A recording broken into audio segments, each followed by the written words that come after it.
The Wasp Factory. Chapter 4. The Bomb Circle, Part 2. So there were parts of me that watched the naming ceremony for the new catapult with some amusement, even contempt. In that state inside my head, this is like intellectuals in a country sneering at religion while not being able to deny the effect it has on the mass of people. In the ceremony, I smeared the metal, rubber, and plastic of the new device with earwax, snot, blood, urine, belly button fluff, and toenail cheese.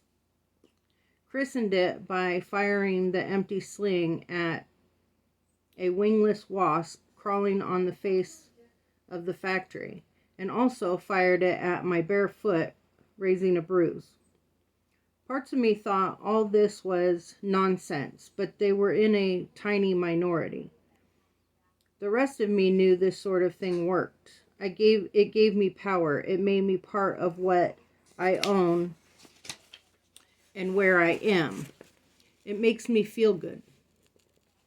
I found a photograph of Paul as a baby in one of the albums I kept in the loft, and after the ceremony, I wrote the name of the new catapult on the back of the picture, scrunched it up around a stele, and secured it with a little tape. Then went down out of the loft and the house into the chill drizzle of the new day. I went to the cracked end of the old slipway at the north end of the island. I pulled the rubber almost to maximum and sent the ball bearing and photograph hissing and spinning way out to sea. I didn't see the splash.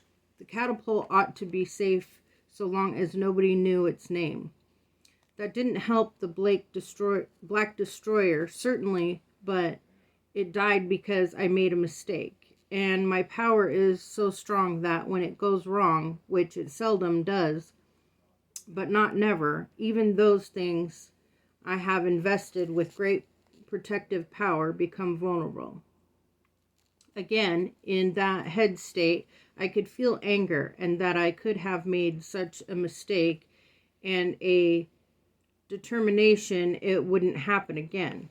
This was like a general who had lost all battle or some important territory being disciplined or shot. Well, I had done what I could to protect the new catapult, and while I was sorry that what had happened at the rabbit grounds had cost me a trusted weapon with many battle honors to its name, not to mention a significant sum out of the defense budget, I thought that maybe what had happened had been for the best. The part of me which made the mistake with the buck, letting it get the better of me for a moment, might still be around if that acid test hadn't found it out. The incompetence or misguided general had been dismissed. Eric's return might call for all my reactions and powers to be at their peak of efficiency.